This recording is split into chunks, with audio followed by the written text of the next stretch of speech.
word architecture is used all over the world in politics, architecture of war, architecture of energy policy, architecture of financial systems, all over the place, which does not refer to buildings at all. If they're using it, why can't we tell them what that really means?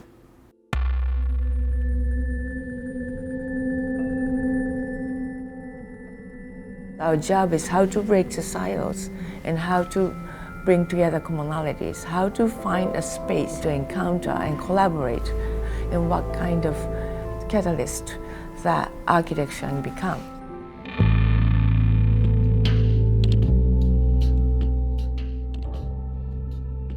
As a child, I used to draw a lot.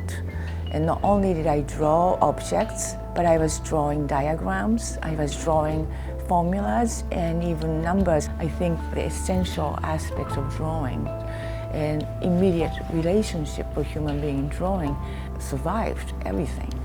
If I go to the world, 90% of the places, they don't have computers. So to be able to interact with people, you have to draw, you have to write, and then people can draw back. It's a universal language still. Even if you can manipulate a computer well, if you really don't know how to draw by hand, you really don't know what you're looking at. And that goes back to this idea of line, idea of where's the essence, and it goes back to the idea of a place. Siting, locating, frames of work, those are the work we do first to conceptualize the project.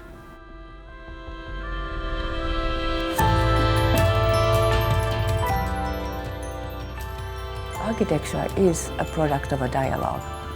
There's two qualities necessary for dialogue: listening and observation. And when somebody is dead, like a dead master, I think the imagination comes to play.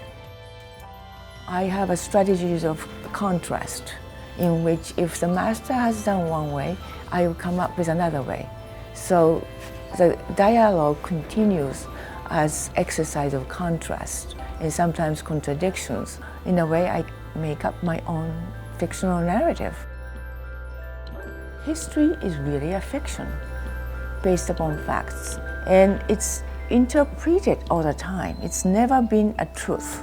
If you really think of it, the history becomes fluid, dynamic tool or vehicle to understand and enrich the lives of architects. History is really not about past, it's really about future.